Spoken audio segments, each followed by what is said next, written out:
Ça faisait vraiment des paysages d'apocalypse. On est arrivé sur Petite Terre, on a dormi une première nuit dans un lycée qui a été utilisé pour comme station de transit pour militaires, pompiers et gendarmes. Et c'est là où on a récupéré nos rations alimentaires pour 7 jours. On avait droit à 4-5 litres d'eau par personne et nos lits aussi, des lits picots.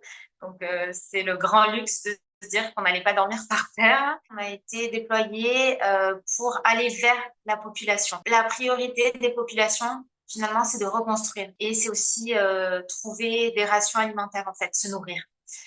Ils prennent pas le temps de venir se soigner. On est là vraiment pour apporter du soutien et on le fait en se déplaçant dans les bangas, donc c'est les bidonvilles de Mayotte, ou alors on se poste dans certaines communes pour pouvoir voilà apporter des soins.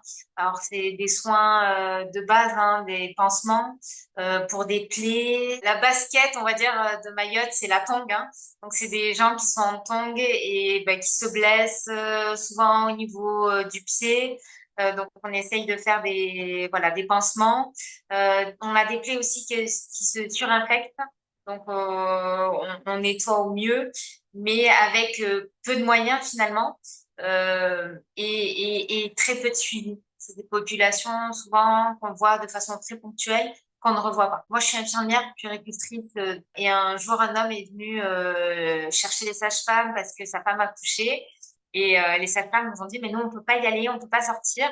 Elles sont venues nous chercher. On est arrivé, la maman avait déjà accouché, on a fait les soins sur le bébé, le cordon, c'est vraiment extraordinaire. On reste en France, mais on se réadapte par rapport au climat, par rapport à ce qu'on voit, à ces paysages chaotiques, à des soins qu'on peut apporter, mais qui sont vraiment très différents de ce qu'on peut faire en métropole. C'est une belle leçon de vie et j'ai vraiment envie de parler du colibri. C'est le nom que notre chef de détachement nous a donné.